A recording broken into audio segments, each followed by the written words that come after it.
ಕಳೆದ ಸಾರಿ ಸಾರ್ದಿಸು ಸಭೆಯನ್ನ ಕರ್ತನು ಎಚ್ಚರವಾಗಿರಿ ಅಂತ ಎಚ್ಚರಿಸಿದ್ದನ್ನ ನಾವು ಜ್ಞಾಪಕೊಂಡವು.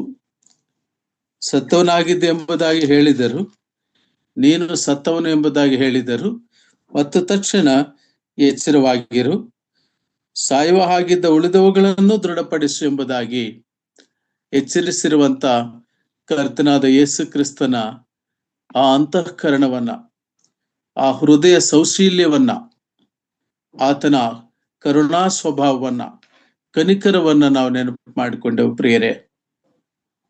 ಆತನ ಒಂದು ಕಡೆ ಗದರಿಸುತ್ತಾ ಪ್ರೀತಿಸುವ ದೇವರು, ಪ್ರೀತಿಯಿಂದಲೇ ತಿದ್ದುವ ದೇವರು ಆಗಿದ್ದಾನೆ ಎಂಬುದನ್ನು ನಾವು ನೆನಪು ಮಾಡಿಕೊಳ್ತೇವೆ. ಹಾಗೆ ಈಗ ನಾವು 3-6 ವಚನಗಳನ್ನ ಓದೋಣ. ದಯಮಾಡಿ ಓದಿ. ಆದುದರಿಂದ ನೀನು ಹೊಂದಿದ ಉಪದೇಶವನ್ನು, ಅದನ್ನು ಕೇಳಿದ ರೀತಿಯನ್ನು ನೆನಪಿಗೆ ತಂದುಕೊಂಡು ಅದನ್ನು ಕಾಪಾಡಿಕೊ ಮತ್ತು ದೇವರ ಕಡೆಗೆ ತಿರುಗಿಕೊ. ನೀನು ಎಚ್ಚರವಾಗಿಲ್ಲದಿದ್ದರೆ ಕಳ್ಳನು ಬರುವಂತೆ ಬರುವೆನು. ನಾನು ಯಾವ ಗಳಿಗೆಯಲ್ಲಿ ನಿನ್ನ ಮೇಲೆ ಬರುವೆನೋ ಅದು ನಿನಗೆ ತಿಳಿಯುವುದೇ ಇಲ್ಲ. ಆದರೂ ತಮ್ಮ ವಸ್ತ್ರಗಳನ್ನು ಮೈಲಿಗೆ ಮಾಡಿಕೊಳ್ಳದಿರುವ ಸ್ವಲ್ಪ ಜನರು ಸಾರ್ದಿಸಿನೊಳಗೆ ನಿನ್ನಲಿದ್ದಾರೆ. ಅವರು ಯೋಗ್ಯರಾಗಿರುವುದರಿಂದ ಶುಭ್ರ ವಸ್ತ್ರಗಳನ್ನು ಧರಿಸಿಕೊಂಡು ನನ್ನ ಜೊತೆಯಲ್ಲಿ ನಡೆಯುವರು. ಜಯಶಾಲಿಗೆ ಹೀಗೆ ಶುಭ್ರ ವಸ್ತ್ರಗಳನ್ನು ಹೊದಿಸುವರು. ಜೀವಬಾಧ್ಯರ ಪಟ್ಟಿಯಿಂದ ಅವನ ಹೆಸರನ್ನು ನಾನು ಅಳಿಸಿ ಬಿಡದೆ, ಅವನು ನನ್ನವನೆಂದು ನನ್ನ ತಂದೆಯ ಮುಂದೆಯೂ ಆತನ ದೂತರ ಮುಂದೆಯೂ ಒಪ್ಪುವೆನು. ದೇವರಾತ್ಮನು ಸಭೆಗಳಿಗೆ ಹೇಳುವುದನ್ನು ಕಿವಿಯುಳ್ಳವನು ಕೇಳಲಿ. ಆ ಕೊನೆ ವಚನದಲ್ಲಿ ಗಮನಿಸಿದಾಗ ದೇವರಾತ್ಮನು ಸಭೆಗೆ ಎಂಬುದಾಗಿ ಹೇಳಲಿಲ್ಲ. ಇಲ್ಲಿ ಸಾರ್ದಿಸು ಸಭೆಗೆ ಕುರಿತು ಹೇಳುತ್ತಿರುವಾಗಲೂ ಕೂಡ ದೇವರಾತ್ಮನು ಹೇಳುವ ಮಾತೇನೆಂದರೆ ಸಭೆಗಳಿಗೆ. ಇಟ್ಸ್ ಇನ್ ಪ್ಲೂರಲ್ ಫಾರ್ಮ್, ಬಹುವಚನದಲ್ಲಿದೆ. ಅಂದ್ರೆ ಎಲ್ಲ ಸಭೆಗಳಿಗೂ ಕರ್ತನಾಂತ ಯೇಸು ಕ್ರಿಸ್ತನು ತಾನು ಏನನ್ನ ತಿಳಿಸಬೇಕೆಂಬುದು ಆತನು ಸ್ಪಷ್ಟಪಡಿಸಿರುವಂತಹದ್ದನ್ನ ನಾವು ಕಾಣ್ತೇವೆ ಪ್ರಿಯರೇ. ಸಾರ್ದಿಸು ಸಭೆ ದ ಟೈಮ್ ಲೈನ್, ಅದರ ಕಾಲಘಟ್ಟವನ್ನು ನಾವು ನೋಡುವುದಾದರೆ ಹೆಚ್ಚು ಕಮ್ಮಿ 1500 1800 ವರ್ಷದ ಆಚೆವರೆಗೂ ಕೂಡ ಮುಂದುವರಿಯುವಂತಹ ಒಂದು ಕಾಲಘಟ್ಟ ಸಾರ್ದಿಸು ಸಭೆ. ಸಾರ್ದಿಸು ಸಭೆಯ ಇತಿಹಾಸಕ್ಕೆ ನಾವು ಹೋಗೋದಕ್ಕಿಂತ ಮುಂಚೆ 3ನೇ ವಚನದಲ್ಲಿ ಕೆಲವು ಸಂಗತಿಗಳು ದೇವರಾತ್ಮನು ನಮಗೆ ಹೇಳಿದ್ದನ್ನ ನಾವು ನೆನಪು ಮಾಡಿಕೊಳ್ಳೋಣ. ನೀನು ಹೊಂದಿದ ಉಪದೇಶವನ್ನು, ನೀನು ಎಂಬುದಾಗಿ ಹೇಳುವಾಗ ಆ ಸಭೆಯ ದೂತನಿಗೆ ಮತ್ತು ಆ ಸಭೆಗೆ ಎಂಬುದಾಗಿ ನಾವು ಗಮನಿಸಿಕೊಳ್ತೇವೆ ಪ್ರಿಯರೇ.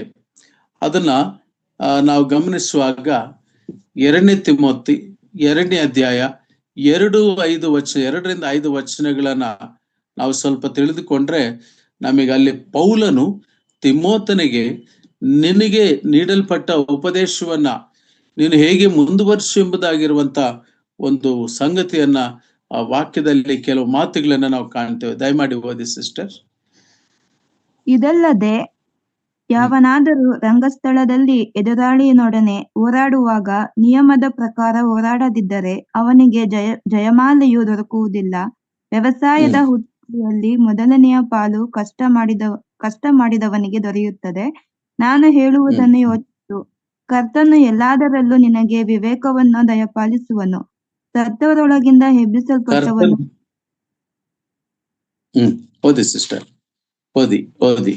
ಎಬ್ಬಿಸಲ್ಪಟ್ಟವನು ದಾವೀದನ ವಂಶದವನು ಆಗಿರುವ ಯೇಸು ಕ್ರಿಸ್ತನನ್ನು ಜ್ಞಾಪಕ ಮಾಡಿಕೊ.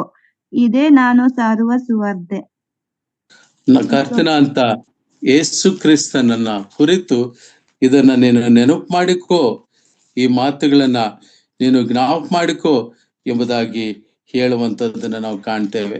ಹಾಗೆ ಕರ್ತನಲ್ಲಿ ಪ್ರಿಯರೇ, ನಾವು ಗಮನಿಸಿ ನೋಡುವಾಗ ದೇವಜನನಾದ ಪೌಲನಿಗೆ ಆ ಉಪದೇಶವನ್ನ it has to be carried out for the future generations. ಮುಂದಿನ ತಲೆಮಾರಿಗೆ, ಮುಂದಿನ ಪೀಳಿಗೆಗೆ ಈ ಉಪದೇಶವು, ಆ ಉಪದೇಶವನ್ನ ಹಿಡಿದುಕೊಂಡಿರಬೇಕು, ಆ ಉಪದೇಶದಲ್ಲಿ ನಿಲ್ಲಬೇಕು.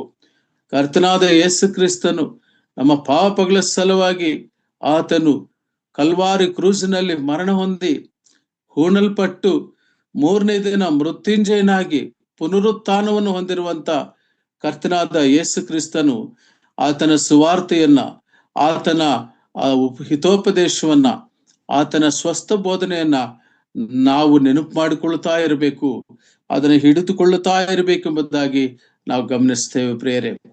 ಹಾಗೆ ಯವನಸ್ಥನೆಂದು ನಿನ್ನನ್ನು ಅಸಡ್ಡೆ ಮಾಡದೆ ಅಂತ ಕೂಡ ಹೇಳ್ತಾನೆ. ಮತ್ತೊಂದು ಕಡೆ ಪ್ರಾಯಶಃ ನಾನು ನೆಲೆಸ್ತೇನೆ, 1 ತಿಮೋಥಿ 6ನೇ ಅಧ್ಯಾಯ 11ನೇ ವಚನದಲ್ಲಿ ನಾವು ನೋಡುವಾಗ ಅಲ್ಲಿ ಒಂದು ಮಾತು ಕಾಣ್ತೇವೆ. 1 ತಿಮೋಥಿ 6ನೇ ಅಧ್ಯಾಯ 11ರಿಂದ 12 ವಚನಗಳನ್ನು ಓದಿ ಸಿಸ್ಟರ್. ದೇವರ ಮನುಷ್ಯನೇ, ನೀನಾದರೂ ಇವುಗಳಿಗೆ ದೂರವಾಗಿರು. ನೀತಿ, ಭಕ್ತಿ, ನಂಬಿಕೆ, ಪ್ರೀತಿ, ಸ್ಥಿರಚಿತ್ತ, ಸಾತ್ವಿಕತ್ವ ಇವುಗಳನ್ನು ಸಂಪಾದಿಸುವುದಕ್ಕೆ ಪ್ರಯಾಸ ಪಡು. ಕ್ರಿಸ್ತ ನಂಬಿಕೆಯುಳ್ಳವರು ಮಾಡತಕ್ಕ ಶ್ರೇಷ್ಠ ಹೋರಾಟವನ್ನು ಮಾಡು. ನಿತ್ಯ ಜೀವವನ್ನು ಹಿಡಿದುಕೋ. ಅದಕ್ಕಾಗಿ ದೇವರು ನಿನ್ನನ್ನು ಕರೆದನು ಮತ್ತು ನೀನು ಅನೇಕ ಸಾಕ್ಷಿಗಳ ಮುಂದೆ ಒಳ್ಳೆ ಪ್ರತಿಜ್ಞೆಯನ್ನು ಮಾಡಿದ್ದೀಯಲ್ಲ. ಸಾಕು ಸಿಸ್ಟರ್. ಪ್ರಿಯರೇ, ಆ ಪದಗಳನ್ನು ನಾವು ಗಮನಿಸಿ ನೋಡಿದರೆ ಪೌಲನು ತಿಮೋತಿಯನ್ನು ತಿದ್ದುವುದರಲ್ಲಿ ಆತನನ್ನ ಆ ಉಪದೇಶವನ್ನು ಹಿಡಿದುಕೊಂಡಿರಬೇಕು. ಅದಕ್ಕೋಸ್ಕರವಾಗಿ ಹೇಳುತ್ತೆ ಎನ್ನುವಂತ ಸಂಗತಿ ಏನಂದ್ರೆ, ಮೇಲೆ ಕೆಲವು ಸಂಗತಿಗಳುಂಟು. ಆ ಪ್ಯಾರಾಗ್ರಾಫ್ಗೆ ನಾವು ಹೋಗ್ಲಿಲ್ಲ.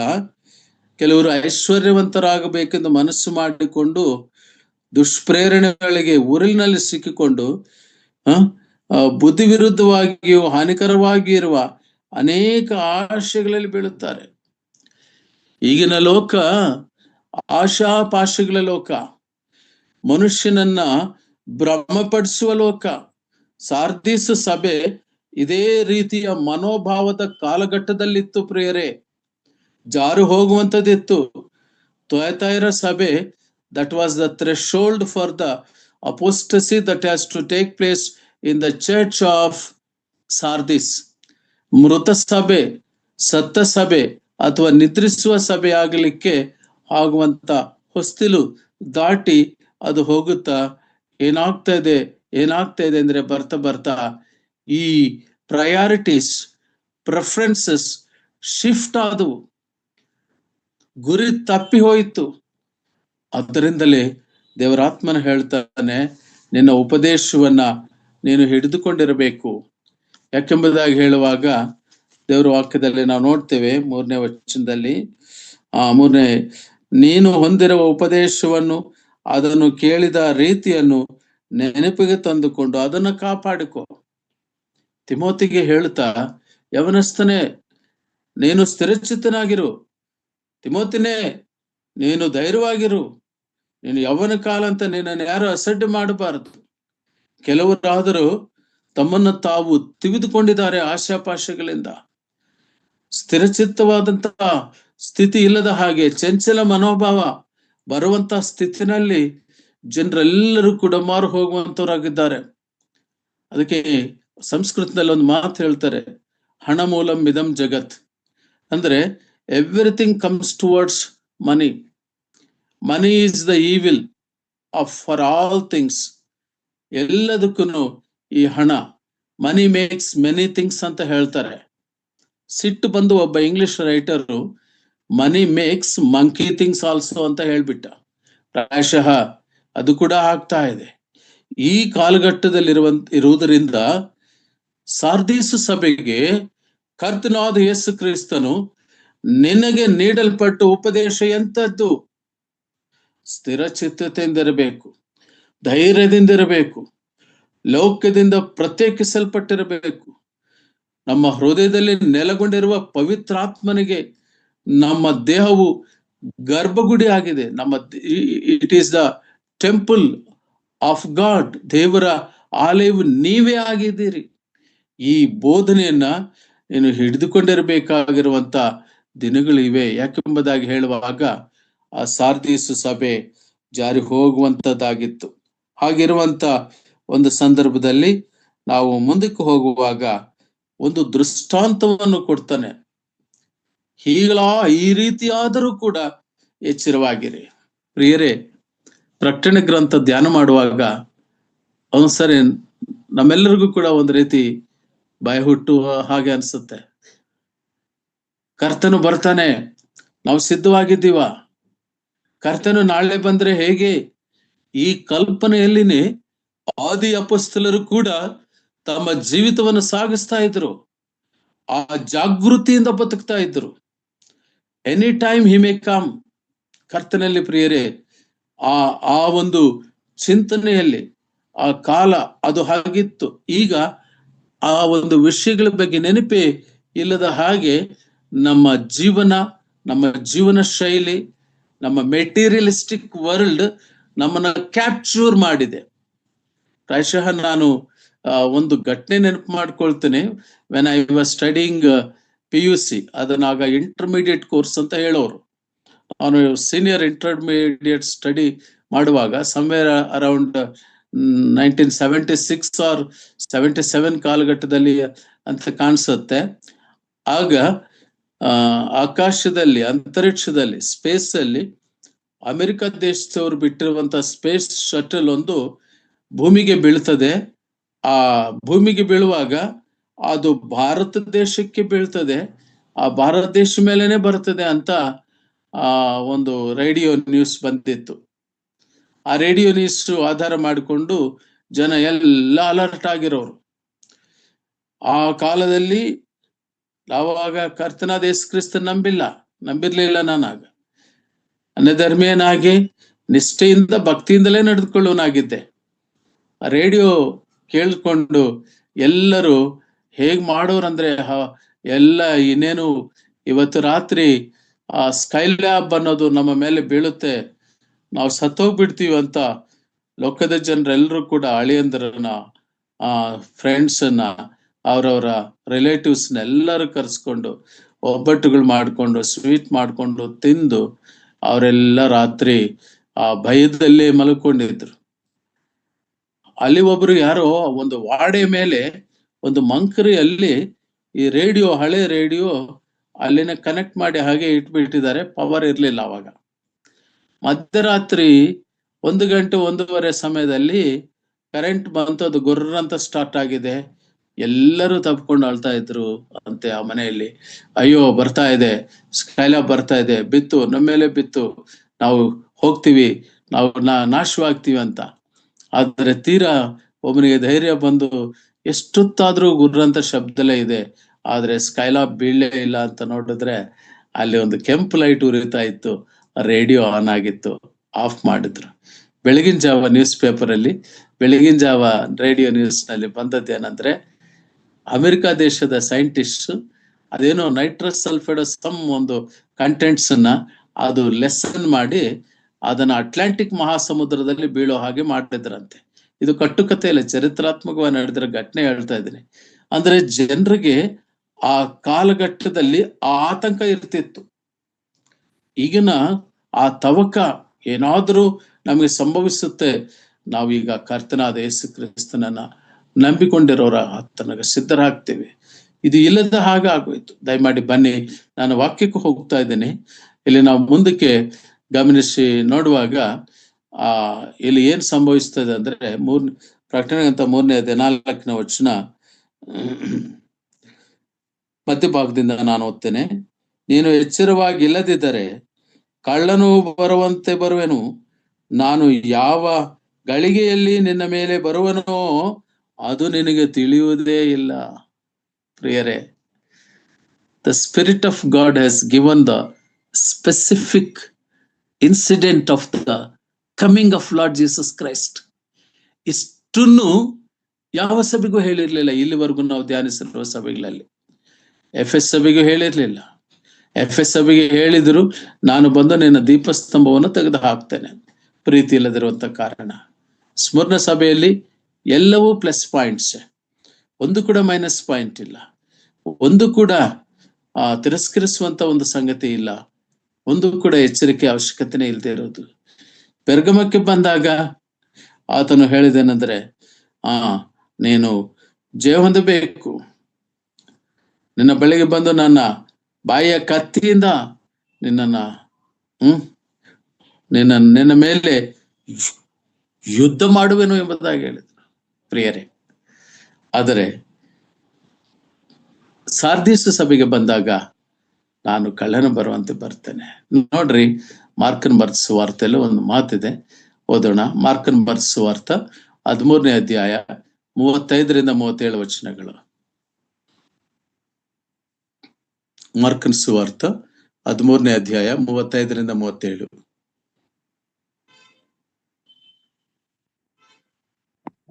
ಮನೆಯ ಯಜಮಾನನು ಸಂಜೆಯಲ್ಲೋ, ಸರುಹೊತ್ತಿನಲ್ಲೋ, ಕೋಳಿ ಕೂಗುವಾಗಲೋ, ಮುಂಜಾನೆಯಲ್ಲೋ ಯಾವಾಗ ಬರುತ್ತಾನೋ ನಿಮಗೆ ಗೊತ್ತಿಲ್ಲದ ಕಾರಣ ಎಚ್ಚರವಾಗಿರ್ರಿ.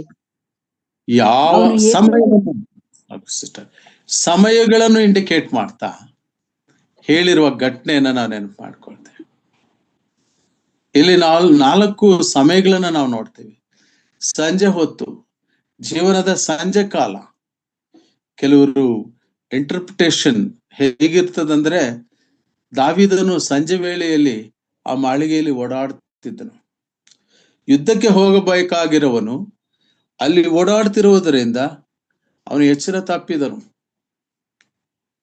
ಐತಕು ಎಂಬುದವನು ಅಪೊಸ್ತಲ ಕೃತ್ಯದಲ್ಲಿ ಅವನು ಅಪೊಸ್ತಲನ ಪೌಲನ ಬೋಧನೆಯನ್ನು ಕೇಳುವಾಗ ಮೇಲ್ಗಡೆ ಕೋಣೆಯಲ್ಲಿ ಕಿಟಕಿಯಲ್ಲಿ, ಹಳೆ ಕಾಲ ಕಿಟಕಿಗಳು, ಒಂದು ಕಾಲ ಆ ಕಡೆ ಒಂದು ಕಾಲ ಈ ಕಡೆ ಹಾಕೊಂಡು ಚೆನ್ನಾಗಿ ಕೇಳಿಸುತ್ತಾ, ಸಂದೇಶ ಚೆನ್ನಾಗಿದ್ರು ಕೇಳಿಸ್ಕೊಳ್ಳುತ್ತಾ ನಿದ್ದೆಗೆ ಹೋಗ್ಬಿಡ್ತಾರೆ.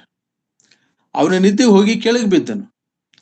ಅವನು ಪೂರ್ತಿ ಈ ಕಡೆ ಆದ್ರೂ ಇರ್ಲಿಲ್ಲ, ಪೂರ್ತಿ ಆ ಕಡೆ ಆದ್ರೂ ಇರ್ಲಿಲ್ಲ. ಈ ಅರ್ಧಂಬರ್ಧ ಇರೋರಿಗೆ ಯಾವ ರೀತಿ ಪರಿಸ್ಥಿತಿ?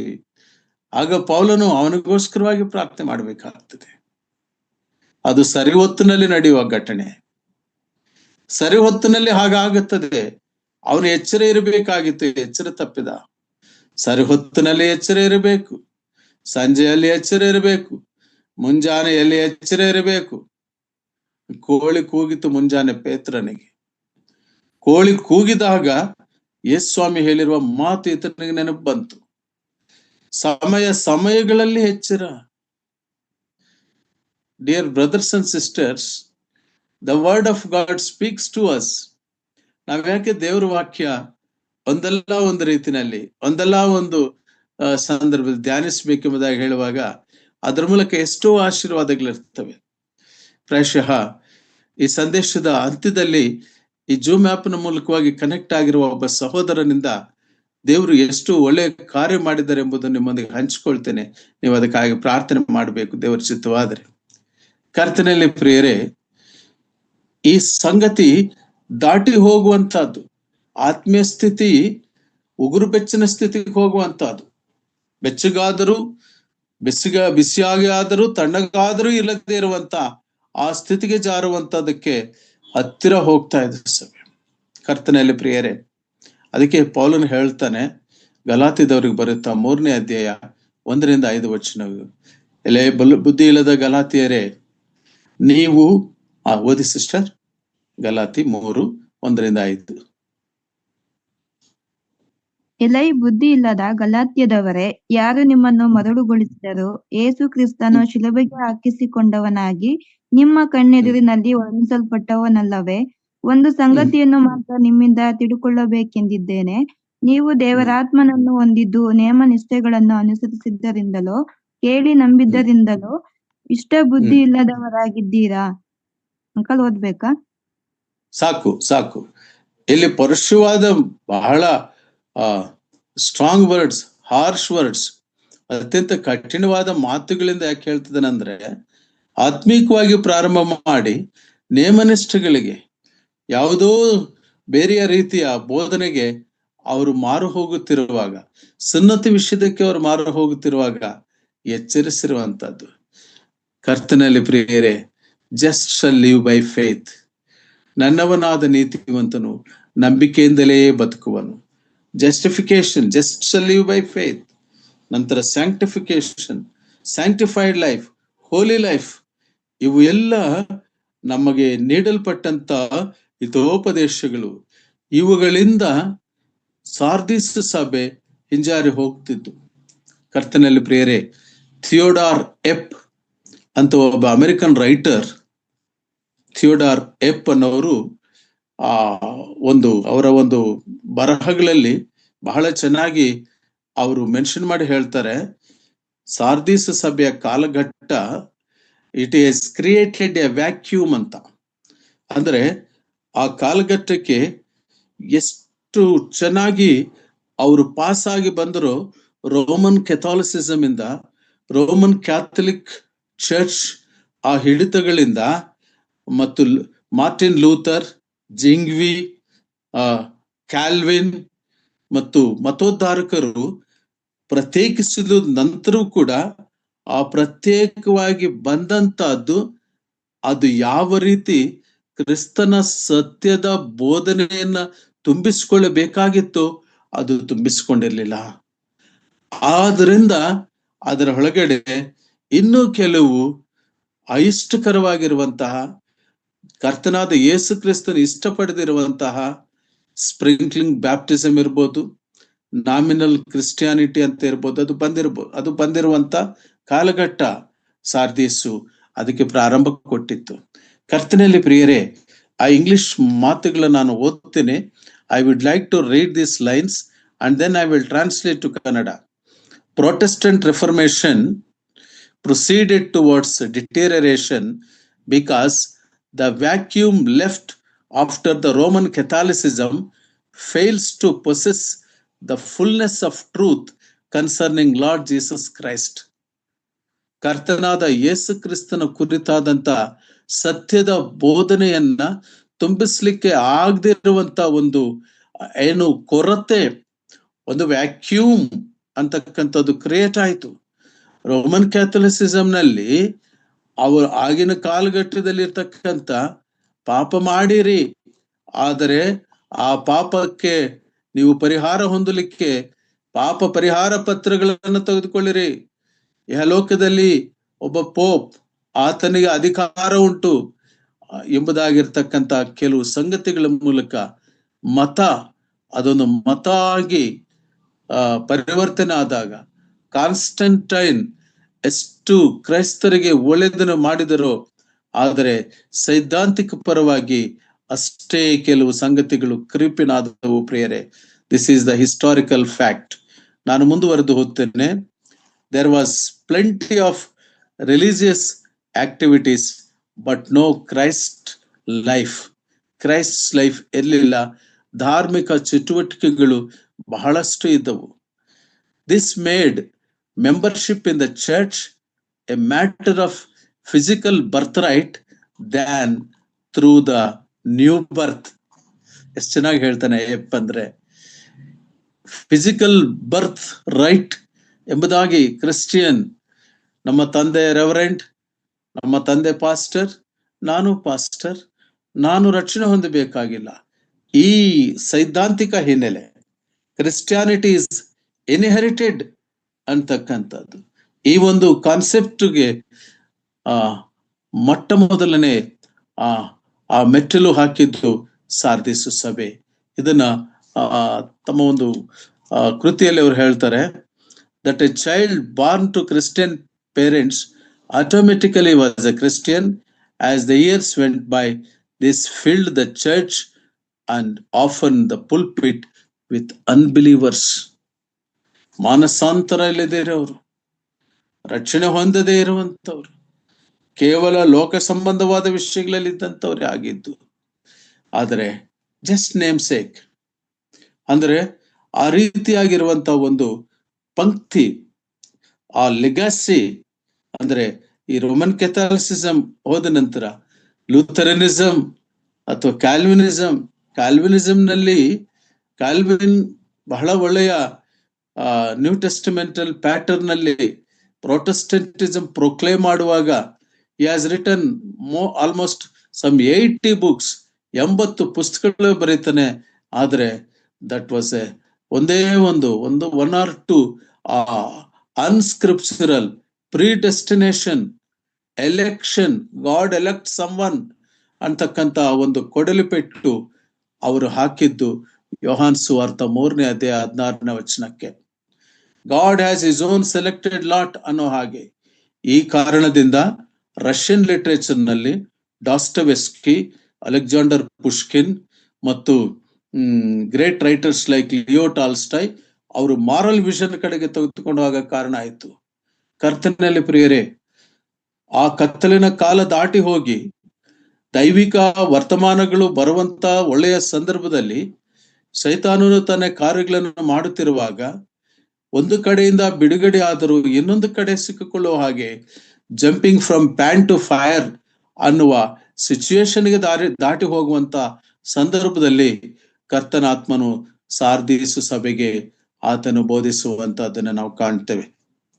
ಅಷ್ಟು ಮಾತ್ರವಲ್ಲ, ನಾವು ಮುಂದಕ್ಕೆ ನೋಡುವಾಗ ಪ್ರಿಯರೇ, ನೀನು ಎಚ್ಚರವಾಗಿರು ಎಂಬುದಾಗಿ ಹೇಳಿದ ನಂತರ 4ನೇ ವಚನ ಓದ್ತಾಯಿ. ಆದರೂ ತಮ್ಮ ವಸ್ತ್ರಗಳನ್ನು, ಪ್ರಕಟಣೆ 3ನೇ ಅಧ್ಯಾಯ 4ನೇ ವಚನ. ಇವತ್ತು ಮುಗಿಸೋಣ 4, 5, 6 ವಚನಗಳನ್ನು. ಓದ್ಮಾ. ಆದರೂ ತಮ್ಮ ವಸ್ತ್ರಗಳನ್ನು ಮೈಲಿಗೆ ಮಾಡಿಕೊಳ್ಳದಿರುವ ಸ್ವಲ್ಪ ಜನರು ಸಾರ್ದಿಸಿಗೆ ನಿನ್ನಲ್ಲಿದ್ದಾರೆ. ಅವರು ಯೋಗ್ಯರಾಗಿದ್ದರಿಂದ ಶುಭ್ರ ವಸ್ತ್ರಗಳನ್ನು ಧರಿಸಿಕೊಂಡು ನನ್ನ ಜೊತೆಯಲ್ಲಿ ನಡೆಯುವವರು. ಜಯಶಾಲಿಗೆ ಸಾಕು ಸಾಕು. Thank you sister, thank you very much. ಚೆನ್ನಾಗಿ ಓದಿದ್ರಿ. ಇಷ್ಟು ಹೇಳುತ್ತಾ, there is again a separated sect, ಒಂದು ಪ್ರತ್ಯೇಕಿಸಲ್ಪಟ್ಟಂತ ಒಂದು ಗುಂಪು. We may be brethren, Kerala ಪ್ರಾಂತಕ್ಕೆ ಹೋದ್ರೆ ನಾವು ಬೇರ್ಪಟ್ಟ ಸಭೆ ಎಂಬುದಾಗಿ. ತೋಮ ಆ ಮಲಬಾರು ಪ್ರಾಂತಕ್ಕೆ ಬಂದಾಗ ಮೊಟ್ಟ ಮೊದಲು ಕೆಲವರು ನಂಬುದರೆ ಬ್ರಾಹ್ಮಿನ್ಸ್ ಕರ್ತನಾದ ಯೇಸು ಕ್ರಿಸ್ತನನ್ನ ನಂಬಿ ಆ ಕಾಲಘಟ್ಟದಲ್ಲಿ ಅವರು ತಮಗಿರುವಂತ ಚಿನ್ನವನ್ನ, ಆ ಆಚಾರಗಳನ್ನ, ಅವೆಲ್ಲವನ್ನ ಬಿಟ್ಟು ಕರ್ತನಾದ ಯೇಸು ಕ್ರಿಸ್ತನನ್ನ ಹಿಂಬಾಲಿಸಿರುವಂತವ್ರು. ಯಾಕಂದ್ರೆ ಸಹೋದರಿ ಬಹಳ ಒಳ್ಳೆಯ ಹಾಡನ್ನ ಹಾಡಿದ್ರು. ಈ ಲೋಕ ನಮಗೆ ಶಾಶ್ವತ, ನಾವು ಈ ಲೋಕಕ್ಕೆ ಸಂಬಂಧಪಟ್ಟವರಲ್ಲ, ಪೀಟರ್ ಬ್ರದರ್ ಹೇಳಿದ ಹಾಗೆ. ಸೊ ಈ ಐಹಿಕ ವಿಚಾರಗಳ ಆ ಸಂಗತಿ ನಮಗೆ ಆಗದ ಹಾಗೆ ಆ ಪರಲೋಕದ ದರ್ಶನವನ್ನ ಕರ್ತನಾದ ಯೇಸು ಕ್ರಿಸ್ತನ ಮಕ್ಕಳು ಬೇರೆ ಅಕ್ರಾಸ್ ದಿ ಕಂಟ್ರಿ ಎಲ್ಲೆಲ್ಲೂ ಇದ್ದಾರೆ. ಕೆಲವರು ರಹಸ್ಯ ವಿಶ್ವಾಸಿಗಳಿದ್ದಾರೆ. ಹೈಂದವ ಧರ್ಮದಲ್ಲಿ ಇರುವಂತವರು ಕೂಡ ಈ ಕ್ರಿಸ್ತನ ಪ್ರತ್ಯಕ್ಷತೆ ಬಹಳ ಹೆಚ್ಚೆಚ್ಚಾಗಿ ಸಿಕ್ಕಿರ್ತದೆ. ಕರ್ತನಲ್ಲಿ ಪ್ರಿಯರೇ, ವಾಕ್ಯವನ್ನ ಗಮನಿಸಿ ನಾವು ನೋಡುವಾಗ ಆತನು ಎಲ್ಲ ಸಭೆಯಲ್ಲಿರುವ ಎಲ್ಲರನ್ನು ಕೂಡ ಆತ ಎಚ್ಚರಿಸ್ತಾ ಇಲ್ಲ, ಎಲ್ಲರನ್ನೂ ಮೇಲೆ ಕೂಡ ತಪ್ಪು ಆಪಾದನೆ ಹೇಳ್ತಿಲ್ಲ. ಆದ್ರೆ ಆತನು ಹೇಳುವಂತದ್ದೊಂದು ಸಂಗತಿ ಏನಪ್ಪಾ ಅಂತ ಹೇಳಿದ್ರೆ, ಕೆಲವರು ಇನ್ನು ತಮ್ಮ ವಸ್ತ್ರಗಳನ್ನು ಮೈಲಿಗೆ ಮಾಡಿಕೊಳ್ಳದೆ ಇರುವಂತವ್ರು, ಬಿಳಿ ವಸ್ತ್ರಗಳನ್ನು ಧರಿಸಿರುವಂತವ್ರು, ಶುಭ್ರ ವಸ್ತ್ರಗಳನ್ನು ಧರಿಸಿಕೊಂಡಿರುವವರಿದ್ದಾರೆ. ಪ್ರಾಯಶಃ ನನ್ನ ಸಮಯ ಮುಕ್ತಾಯ ಆಗ್ತಾ ಇದೆ, ಆದ್ರೂ ಕೂಡ ಪ್ರಯತ್ನವನ್ನು ಮಾಡೋಣ. ದೇವರ ಆತ್ಮ ನಡೆಸಿರೋ ಮೇರೆಗೆ ಆ ವಸ್ತ್ರಗಳು ನಮಗೆ ಆತ್ಮೀಯ ವಸ್ತ್ರಗಳು ಎಂಬುದಾಗಿ ನಾವು ನೆನೆಸಬೇಕು. ಬಾಹ್ಯ ವಸ್ತ್ರಗಳು, ನಮ್ಮ ಉಡುಪುಗಳು ಗೌರವಾರ್ಥವಾಗಿ ಇರಬೇಕು, ಅದು ಸರಿ, ಬಾಹ್ಯವಾಗಿ ನಾವು ಹಾಕೊಳ್ಳುವಂತ ವಸ್ತ್ರಗಳು. ಆದರೆ ಅದರೊಂದಿಗೆ ನಮಗೆ ದೇವರ ವಾಕ್ಯ ಕೆಲವು ಆತ್ಮೀಯ ವಸ್ತ್ರಗಳನ್ನ ನಾವು ಧರಿಸಿಕೊಂಡಿರುವಂತವರಾಗಿರ್ಬೇಕೆಂಬುದಾಗಿ ಸತ್ಯವೇದ ಬೋಧಿಸುತ್ತದೆ. ದಯಮಾಡಿ ನೋಡ್ರಿ ನನ್ನ ಜೊತೆಯಲ್ಲಿ ಕೊಲೊಸ್ಸದವರಿಗೆ ಬರೆದ ಪತ್ರಕ್ಕೆ 3ನೇ ಅಧ್ಯಾಯ 13ನೇ ವಚನ. ಕೊಲೊಸ್ಸ 3:13. ಮತ್ತೊಬ್ಬನ ಮೇಲೆ ತಪ್ಪು ಹೊರಿಸದೆ ಒಬ್ಬರಿಗೊಬ್ಬರು ಸಹಿಸಿಕೊಂಡು ಕ್ಷಮಿಸಿರಿ. ಕರ್ತನು ನಿಮ್ಮನ್ನು ಕ್ಷಮಿಸಿದಂತೆಯೇ ನೀವು ಕ್ಷಮಿಸಿರಿ. ಇದೆಲ್ಲದರ ಮೇಲೆ ನೀತಿಯನ್ನು ಧರಿಸಿಕೊಳ್ಳಿರಿ. ಅದು ಸಿಸ್ಟರ್, ಇದೆಲ್ಲದರ ಮೇಲೆ ಏನನ್ನ ಧರಿಸಿಕೊಳ್ಳಬೇಕು? ಪ್ರೀತಿಯನ್ನು ಧರಿಸಿಕೊಳ್ಳಿರಿ. ಪ್ರೀತಿ ಎಂಬ ವಸ್ತ್ರವನ್ನು ನೀವು ಧರಿಸಿಕೊಳ್ಳಿರಿ. ತಪ್ಪು ಹೊರಿಸೋದಕ್ಕೆ ಕಾರಣ ಇದ್ರೂ ಕೂಡ ತಪ್ಪು ಹೊರಿಸ್ಲಿಕ್ಕೆ ಹೋಗ್ಬೇಡಿ. ಪ್ರೀತಿ ಎಂಬ ವಸ್ತ್ರವನ್ನು ಧರಿಸಿಕೊಳ್ಳಿರಿ. ಮತ್ತೊಂದು ಯೆಶಾಯ ಗ್ರಂಥ 61ನೇ ಅಧ್ಯಾಯ 3ನೇ ವಚನ.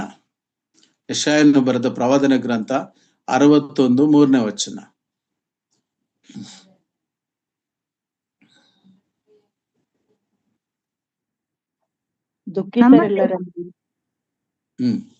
ನಮ್ಮ ದೇವರು ಮುಯ್ಯಿತೀರಿಸುವ ದಿನ. ಇವುಗಳನ್ನು ಪ್ರಚುರಗೊಳಿಸುವುದಕ್ಕೂ ದುಃಖಿತರೆಲ್ಲರನ್ನು ಸಂತೈಸುವುದಕ್ಕೂ ಚಿಯೋನಿನಲ್ಲಿ ಶೋಕಿಸುವವರಿಗೆ ಬೂದಿಗೆ ಬದಲಾಗಿ ಶಿರೋಭೂಷಣ, ದುಃಖವಿದ್ದಲ್ಲಿ ಆನಂದ ತೈಲ, ಕುಂದಿದ ಮನಕ್ಕೆ ಪ್ರತಿಯಾಗಿ ಉತ್ಸಾಹ ಸ್ತೋತ್ರ ವಸ್ತ್ರ ಇವುಗಳನ್ನು ಒದಗಿಸಿ ಕೊಡುವುದಕ್ಕೂ ಆತನು ನಮ್ಮನ್ನು ಕಳುಹಿಸಿದ್ದಾನೆ. ಸಾಕು ಸಿಸ್ಟರ್, ಸಾಕು. ಅದು ಸ್ವಲ್ಪ ಸ್ಪಷ್ಟವಾಗಿ ಓದಿಮ್ಮ. ಏನು ವಸ್ತ್ರ?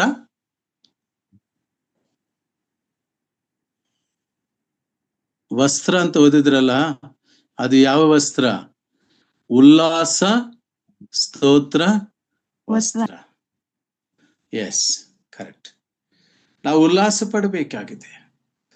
ಕಷ್ಟಗಳು ಸಂಭವಿಸಿದ್ರು, ಸಂಕಟಗಳು ಸಂಭವಿಸಿದ್ರು, ನಾವು ಅದರಲ್ಲಿ ಉಲ್ಲಾಸ ಪಡ್ತೇವೆ. ಯಾಕಂದ್ರೆ ಕರ್ತನಾದ ಯೇಸು ಕ್ರಿಸ್ತನು ನಮ್ಮ ಜೀವಿತಗಳನ್ನು ಬದಲು ಮಾಡಿದನು. ನಮ್ಮ ಸಿಟಿಸನ್ಶಿಪ್ ಪರಲೋಕದಲ್ಲಿದೆ. ಅದಕ್ಕಾಗಿ ಆ ಉಲ್ಲಾಸ ವಸ್ತ್ರ ನಮ್ಮಲ್ಲಿರಬೇಕು ಪ್ರಿಯರೇ.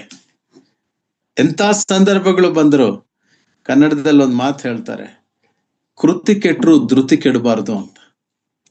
ಒಂದು ವೇಳೆ ಕೆಲಸ ಕಷ್ಟ ಆಯ್ತು, ತಪ್ಪಿ ಹೋಯ್ತಾ, ಕೈ ಜಾರ್ತಾ, ಬಿದ್ದು ಹೋಯ್ತಾ, ಪರವಾಗಿಲ್ಲ, ಈ ಧೃತಿ ಕೆಡಬಾರ್ದು. ಯಾಕಂದ್ರೆ ಈ ಹೃದಯದಲ್ಲಿ ನಮ್ಮ ಜೊತೆಯಲ್ಲಿ ಇರುವಂತವನು ನಮ್ಮ ಕರ್ತನಾದ ಯೇಸು ಕ್ರಿಸ್ತನು ಪ್ರಿಯರೇ. He will not allow us any burden that we cannot carry. ನಾವು ಹೊರುವಂತ ಯಾವ ಭಾರಕ್ಕಿಂತ ಹೆಚ್ಚಾದ ಭಾರ ಆತ ಕೊಡುವುದಿಲ್ಲ. ಕರ್ತನಲ್ಲಿ ಪ್ರಿಯ ದೈವಜನರೇ, ನನ್ನ ಈ ಮಾತುಗಳನ್ನು ಕೇಳಿಸ್ಕೊಳ್ತಾ ಇದ್ದೀರಿ. ನಾವಿನ್ನೂ ಸ್ವಲ್ಪ ಬಹಳ ಒಳ್ಳೆಯ ವಸ್ತ್ರಗಳನ್ನು ಧರಿಸ್ಕೋಬೇಕಂತೆ. 1 ಥೆಸಲೋನಿಕ 5ನೇ ಅಧ್ಯಾಯ 8ನೇ ವಚನ. ಈ ವಸ್ತ್ರಗಳೇ ಆ ಸಾರ್ದಿಸ್ನಲ್ಲಿ ಉಳಿದಿರುವವರು ಹಾಕಿಕೊಂಡಿರುವ ವಸ್ತ್ರಗಳು. ಓದಿ ಸಿಸ್ಟರ್.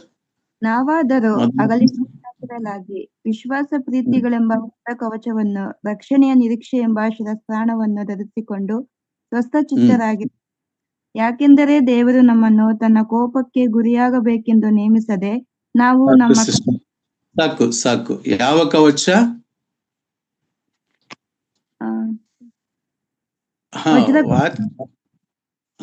ವಾಕ್ಯ ಓದಿ ಮರ್ತೋಗ್ಬಾರ್ದು. ಬೇಗ ಓದ್ಬಿಟ್ಟಿದೀನಿ ಅಂತ ಪುನಃ ಇನ್ನೊಂದ್ಸರಿ ನಾನು ಮೆಲುಕಾಕೋಬೇಕು. ಈ ಹಸುಗಳು ಎಮ್ಮೆಗಳು ತರ ಅವು ನಿಧಾನಕ್ಕೆ ಅವು ತಿಂತವೆ, ಮತ್ತೆ ಮೆಲುಕು ಹಾಕ್ತೇವೆ. ಹಾಗೆ ವಾಕ್ಯ ನಾವು ಮತ್ತೆ ಮೆಲುಕು ಹಾಕ್ಬೇಕು. ಅಲ್ಲಿ ಬರೆಯಲ್ಪಟ್ಟಿದೆ ಏನಂದ್ರೆ ಗೊತ್ತಾ? ಪ್ರೀತಿ ವಿಶ್ವಾಸವೆಂಬ ಓದಿ ವಜ್ರ ಕವಚ. Correct sister, thank you. ಪ್ರೀತಿ, ವಿಶ್ವಾಸ, ವಿಶ್ವಸನೀಯತೆ, ಫೇತ್ಫುಲ್ನೆಸ್ ನಮ್ಮ ಕರ್ತನಾದ ಯೇಸು ಕ್ರಿಸ್ತನು ನಮ್ಮಲ್ಲಿ ಬಯಸುವಂತದ್ದು. To what extent we have faith. ನಂಬಿಕೆಯನ್ನು ಹುಟ್ಟಿಸುವವನು ಪೂರೈಸುವವನು ಆಗಿರುವಂತ ಆತನಲ್ಲಿ ನಾವು ನಂಬಿಕೆ ಇಟ್ಟಂತವರಾಗಿ ಮುಂದಕ್ಕೆ ಸಾಗಬೇಕಾಗಿರೋರಾಗಿರ್ತೇವೆ. ಪ್ರಿಯರೇ, ನನ್ನ ಸಂದೇಶದ ಮುಂದಕ್ಕೆ ಹೋಗ್ತಾ ಜಯಶಾಲಿಗಳಿಗೆ 5-6 ವಚನ ಓದೋಣ ಸಿಸ್ಟರ್. ಪ್ರಕಟಣೆ ಗ್ರಂಥ 3ನೇ ಅಧ್ಯಾಯ 5-6 ವಚನಗಳು. ಜಯಶಾಲಿಗೆ ಹೀಗೆ ಶುಭ್ರ ವಸ್ತ್ರಗಳನ್ನು ಹೊದಿಸುವನು. ಹೋದ್ರಿ. ಜಯಶಾಲಿಗೆ ಹೀಗೆ ಶುಭ್ರ ವಸ್ತ್ರಗಳನ್ನು ಹೊದಿಸುವರು. ಜೀವಬಾಧ್ಯರ ಪಟ್ಟಿಯಿಂದ ಅವನ ಹೆಸರನ್ನು ನಾನು ಅಳಿಸದೆ ಬಿಡದೆ ಅವನು ನನ್ನವನೆಂದು ನನ್ನ ತಂದೆಯ ಮುಂದೆಯೂ ಆತನ ದೂತರ ಮುಂದೆಯೂ ಒಪ್ಪುವೆನು. ದೇವರಾತ್ಮನ ಸಭೆಗಳಿಗೆ ಹೇಳುವುದನ್ನು ಕಿವಿಯುಳ್ಳವನು ಕೇಳಲಿ. Thank you sister. ಎಲ್ಲಿವರೆಗೂ ನಾವು ಬಂದೆವಂದರೆ ಶುಭ್ರ ವಸ್ತ್ರಗಳು, ದೈವಿಕ ಸ್ವಭಾವ, ಆ ಮನಸ್ಸು, ಪವಿತ್ರಾತ್ಮನು ತಾನೇ ನಮ್ಮಲ್ಲಿ ಆ ಸ್ವಭಾವಗಳನ್ನ ಉಂಟು ಮಾಡುವಂತನಾಗಿರ್ತಾನೆ. ಕರ್ತನಲ್ಲಿ ಪ್ರಿಯರೇ, ನಾವು ಬಲಹೀನರಿರಬಹುದು, ನಮ್ಮ ಬಲಹೀನತೆ ಮೂಲಕ ಸೈತಾನ ನಮ್ಮಲ್ಲಿ ಕಾರ್ಯ ಮಾಡ್ತಿರ್ಬೋದು, ಆದ್ರೆ ವಾಕ್ಯವು ನಮ್ಮನ್ನು ಬಲಪಡಿಸ್ತಾ ಇರ್ತದೆ. ಈ ಸ್ಪಿರಿಚುವಲ್ ವಾರ್ಫೇರ್ಗೆ ನಮ್ಮನ್ನ ಒಳಪಡಿಸ್ಕೊಳ್ಬೇಕು. ಯಾಕಂತ ಹೇಳಿದ್ರೆ ದೇವರ ವಾಕ್ಯ ನಮ್ಮನ್ನ ಅಷ್ಟಾಗಿ ಪ್ರೇರೇಪಿಸುವಂಥದ್ದು, ಬಲಪಡಿಸುವಂಥದ್ದು. ನೋಡ್ರಿ, ಜೀವಬಾಧ್ಯರ ಪಟ್ಟಿ ವಿಷಯದಲ್ಲಿ 1-2 ಮಾತುಗಳನ್ನ ಹೇಳಿಕ್ಕೆ ಇಷ್ಟಪಡ್ತೇನೆ. ಒಂದು, ಜೀವದಲ್ಲಿರುವವರ ಪಟ್ಟಿ ಇರುವಂತಹದ್ದು ಎಂಬುದಾಗಿ. ಹಳೆ ಒಡಂಬಡಿಕೆಯಲ್ಲಿ ನಾವು ನೋಡುವಾಗ ಮೋಶೆ ಒಂದು ಕಡೆ ತುಂಬಾ ಆಕ್ರೋಶಿತನಾಗ್ತಾನೆ. ಯೆಹೋವ ದೇವರ ಜೊತೆಯಲ್ಲಿ ಮಾತನಾಡ್ತಾ ಹೇಳ್ತಾನೆ, ಸ್ವಾಮಿ ನೀನು ಕೋಪಗೊಳ್ಳಬೇಡ. ಯೆಹೋವ ದೇವರು ಹೇಳ್ತಾರೆ, ಈ ಜನರು ತಪ್ಪಿ ಹೋದರು, ನಾನು ನಿನ್ನಿಂದ ಒಂದು ಜನಾಂಗವನ್ನು ಉಂಟು ಮಾಡ್ತೇನೆ. ಸ್ವಾಮಿ ಹಾಗೆ ಮಾಡಬೇಡ ಎಂಬುದಾಗಿ ಆತನು ಅಡ್ಡಿ ಬೀಳ್ತಾ ಹೇಳ್ತಾನೆ. ಪ್ರಿಯರೇ, ಆತನ ಹೇಳುವಂಥದ್ದು ಕರ್ತನಲ್ಲಿ ಪ್ರಿಯ ದೈವ ಜನರೇ, ಆ ಕಾಲದಲ್ಲಿ ಜೀವಿಸುವಂತವರ ಸಂಖ್ಯೆಗಿರುವ ಪಟ್ಟಿಯಿಂದ ಬೇಕಾದ್ರೆ ನನ್ನ ತೆಗೀರಿ ಎಂಬುದಾಗಿ ಹೇಳ್ತಾನೆ. ಮತ್ತೆ ನಾವು ಗಮನಿಸಿ ನೋಡುವಾಗ ಈ ಜೀವಬಾಧ್ಯರ ಪಟ್ಟಿಯ ವಿಷಯದಲ್ಲಿ ನಾವೊಂದು ಸಂಗತಿಯನ್ನು ಕಾಣ್ತೇವೆ. ಯೇಸು ಕ್ರಿಸ್ತನ ಹೆಸರಲ್ಲಿ ನಂಬಿಕೆ ಇಟ್ಟಿರೋವರಿಗೆ ಆ ಒಂದು ಪಟ್ಟಿ ಇದೆ. ಅದು ದಯಮಾಡಿ ನೋಡ್ರಿ, ಪ್ರಕಟಣೆ ಗ್ರಂಥ 21ನೇ ಅಧ್ಯಾಯ 27ನೇ ವಚನ. 21ನೇ ಅಧ್ಯಾಯ ಅಂಕಲ್ 7ನೇ ವಚನ. 27 ಸಿಸ್ಟರ್, ನಾನು ಓದ್ತೇನೆ. ಅವರಲ್ಲಿ ಹೊಲೆಯಾದದ್ದು ಎಂದೂ ಸೇರುವುದಿಲ್ಲ, ಅಸಹ್ಯವಾದದ್ದನ್ನು ಸುಳ್ಳಾದದ್ದನ್ನು ನಡೆಸುವವನು ಸೇರುವುದಿಲ್ಲ. ಯಜ್ಞದ ಕುರಿಯಾದ ಆತನ ಜೀವಬಾಧ್ಯರ ಪಟ್ಟಿಯಲ್ಲಿ ಯಾರ್ಯಾರ ಹೆಸರುಗಳು ಬರೆದಿವೆಯೋ ಅವರು ಮಾತ್ರ ಸೇರುವರು. ಯಜ್ಞದ ಕುರಿಯಾದ ಆತನ ಜೀವಬಾಧ್ಯರ ಪಟ್ಟಿಯಲ್ಲಿ ಯಾರ್ಯಾರು ಹೆಸರುಗಳು, ಪ್ರಿಯ ಸಹೋದರ ಸಹೋದರಿ, ನೀವು ರಕ್ಷಣೆ ಹೊಂದಿದ್ದೀರಾ? ಕರ್ತನಾದ ಯೇಸು ಕ್ರಿಸ್ತನನ್ನ ಸ್ವಂತ ರಕ್ಷಕನಾಗಿ ಅಂಗೀಕಾರ ಮಾಡಿಕೊಂಡು ಆ ಪ್ರಕಾರದ ಜೀವನದಲ್ಲಿ ಜೀವಿಸುವರಾಗಿದ್ದೀರಾ? ಪ್ರಾರ್ಥನೆಯಲ್ಲೇನು ಮಾಡಿಕೊಳ್ಳೋಣ. ಯಾಕಂದ್ರೆ ಆತನು ನಮ್ಮನ್ನ ತನ್ನ ಜೀವಬಾಧ್ಯರ ಪಟ್ಟಿಯ ಅಲ್ಲಿ ನಮ್ಮನ್ನು ಸೇರಿಸಿಕೊಂಡಿದ್ದಾನೆ. ಶಿಷ್ಯರು ಒಂದು ಸಾರಿ ಕೇಳ್ತಾರೆ, ದೆವ್ವಗಳು ನಮಗೆ ಒಳಗಾಗ್ತಿವೆ ಎಂಬುದಾಗಿ ಹೇಳಿದಾಗ ಯೇಸುಸ್ವಾಮಿ ಅವ್ರಿಗೆ ಹೇಳ್ತಾರೆ, ದೆವ್ವಗಳು ನಿಮಗೆ ಒಳಗಾಗ್ತಿವೆ ಅನ್ನೋದಕ್ಕಿಂತ ಪರಲೋಕದಲ್ಲಿ ನಿಮ್ಮ ಹೆಸರುಗಳು ಬರೆಯಲ್ಪಟ್ಟಿವೆ ಎಂಬುದಕ್ಕೆ ನೀವು ಸಂತೋಷ ಪಡ್ರಿ. ಪ್ರಿಯ ದೈವ ಜನರೇ, ನಮ್ಮ ಹೆಸರುಗಳು ಪರಲೋಕದಲ್ಲಿ ಬರೆಯಲ್ಪಟ್ಟಿವೆ. ಸಾರ್ದೀಸ್ ಸಭೆಯಲ್ಲಿ ರೆಮಿನೆಂಟ್ಸ್ ಆಫ್ ದ ಚರ್ಚ್, ಸಭೆಯಲ್ಲಿ ಉಳಿದಿರೋವರಿಗೆ ದೇವರಾತ್ಮನು ಹೇಳಿರುವಂತ ಏನಂತ ಹೇಳುವಾಗ, ಅವರಿಗೆ ಜೀವಬಾಧ್ಯರ ಪಟ್ಟಿಯಲ್ಲಿ ಅವರ ಹೆಸರು ಸದಾ ಇರ್ತದೆ ಮತ್ತು ಕರ್ತನ ಜೊತೆಯಲ್ಲಿ ಅವರು ತಿರುಗಾಡುವಂತವರಾಗಿರ್ತಾರೆ. ಇದು ದೇವರಾತ್ಮನ ಮೂಲಕವಾಗಿ ನಾವು ಸಾರ್ದಿಸು ಸಭೆಯನ್ನ, ಆ ಸಭೆಯ ಸಂದೇಶಗಳನ್ನ ಮುಕ್ತಾಯ ಮಾಡಿಕೊಂಡೆವು.